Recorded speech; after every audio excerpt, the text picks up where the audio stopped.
to any particular personality that are complainers. Everybody say complainers. Complainers. Anybody got any complainers? Yes. Oh, God. And it's amazing that complainers spend so much time, so much energy complaining about everything. They realize that it's too hot and it's too cold. Okay? They realize it's too fast and it's too slow. I realize that some of you, that's what you're going to say on your evaluation sheets. Some of you will say he went too fast. Some of you say he went too slow. Some of you say the room was just perfect. Some people will say it was too cold. Others go, oh, it was way too hot. Some people I've come to realize are what we call chronic complainers. That means they complain about everything. You know, some people complain so much that they will actually blame their bed. Yeah. You ever talked to them before? You say, man, what happened to you? What's wrong with you today? They say, oh, I got up on the wrong side of the bed.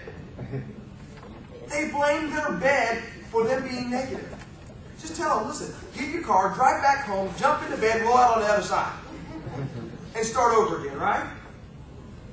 Because some people just love to complain. So I got something for them. It's called the no complaining rule. Yeah. We actually put in place the no complaining rule. And let me explain to you how this works. Because for many of us, we complain so much and so often, we don't even realize we're complaining. So let me give you a definition of complaining.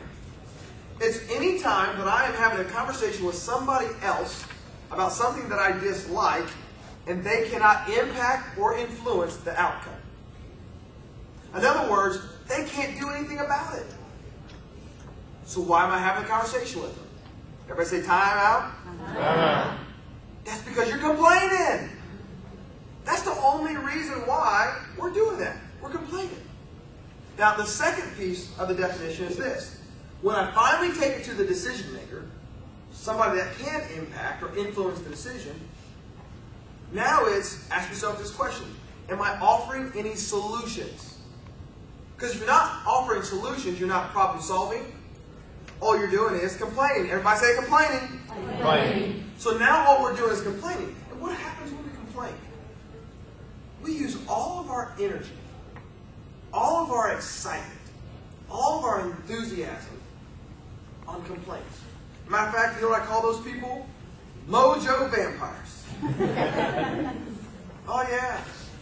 Because they like to suck the life out of everybody and everything that's around them.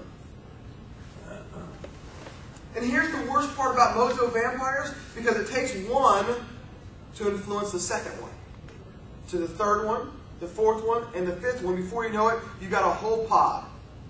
You got a whole cell. And you know what they do next? They try to infiltrate everybody else. And it spreads so fast, it's like a virus. It's like the swine flu. And it goes, phew. And now everybody in your organization is battling this negativity. But you know what? You know the effects that it has on us? How many times have you ever went home and you spent so much time all day long dealing with this negativity that you are wiped out, that you're spent, that you've exhausted so much of your energy, you have nothing left for your family? Has anybody ever been there before? Has anybody ever deal with so much negativity that you just feel like you almost turn into negativity?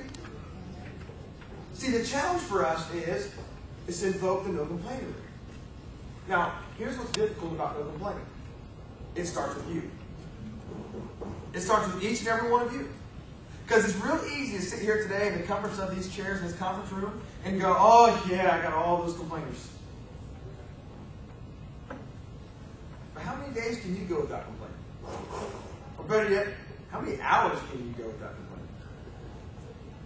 I love Pastor Will Benton, who pastored a small church in Kansas City, Missouri.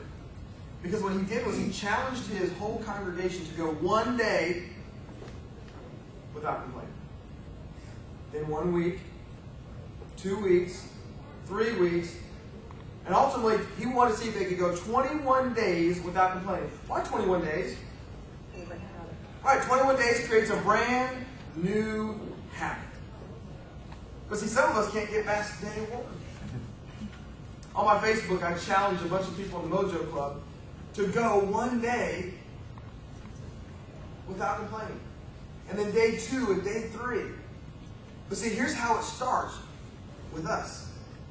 Because you have to be willing to do it yourself. Most managers want to go back tomorrow and go, oh, I got this great new idea. It's called the no complaining rule for all of you. If I'm on your team, I'm probably looking at you going, now, are you going to do it? Because you're the biggest culprit of them all. So here's what you do. You go back, instead of bossing people to do things that you're unwilling to do, you become a leader, and you lead by example and say, I am going to invoke the no complaining rule for myself first. Now, the first step in this is being aware of all the things that you're complaining about. Because many of you will sit here in the seminar room today and you complain about things throughout the seminar. You complain about things that are going on at work. Some of you complain about your lunch, about the service, how long it's taken. We start complaining all the time. So the first thing we want to do is we want to insert what I call the yeah, but rule. And that simply means that to get an idea of how often that you and other people around you are complaining, you start with the yeah, but rule. And what that does, it gives us a sense of how often we're actually complaining.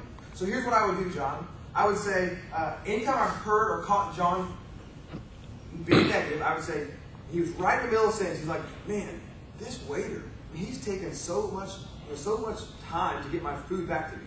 I look at John and say, John, yeah, but. And I give him the opportunity to project the positive. To show me that there is something positive, like, man, he is super busy and this is a nice restaurant. It was close in proximity, so it saved me a lot of time, so it's not that big of a deal. See, it's about looking at things on the positive side versus the negative side. And it's funny because the most negative people, the ones that are negative about almost everything, it's amazing because those are always the ones that say, oh, I'm not negative. I don't need that. Matter of fact, they're probably sitting there right now in your seat going, this is stupid.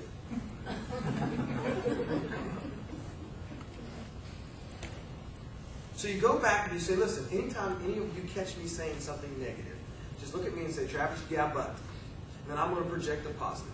And you do that for about a week and see how much negativity surrounds you. And if nobody else wants to participate, that's okay. You do it yourself. You step up and you lead by example. And then you start a week later and you go, all right, I am not going to complain.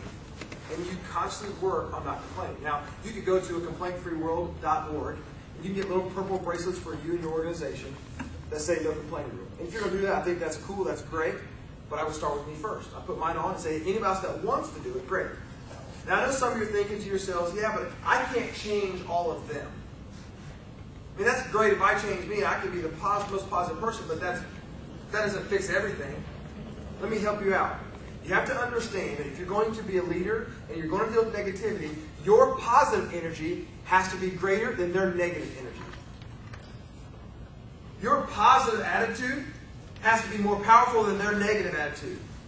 So that means you're going to have to double up on the positive and make sure you put more positive in so you can have more positive that comes out. And let me tell you what else will happen. All of a sudden, John's like, hey, can I get one of those purple bracelets? Then it's me and John, we're both being positive. What's your first name? Yes. Then it becomes me, John, and Jason. Then it becomes me, John, and Jason, and Phil. Me, John, Jason, Phil, and me, John, Jason, Phil, Johnny, and Kim. And now watch. Now there's 6 of us. And we know that the negativity is contagious, right? Everybody say contagious. Contagious. But so is the mojo. Because if you get close to people enough, you get close enough that they can sense, they can feel, they can rub up against you, they can catch what you got. But notice I said they can catch what you got. They'll catch what you have, not what you want. So if you are negative, they're going to catch negativity. But if you're positive, energetic, enthusiastic, and you have committed yourself to be that type of person, they'll catch that positive energy from you. And that's our job as leaders for our families, friends, and even at work. So no complaining.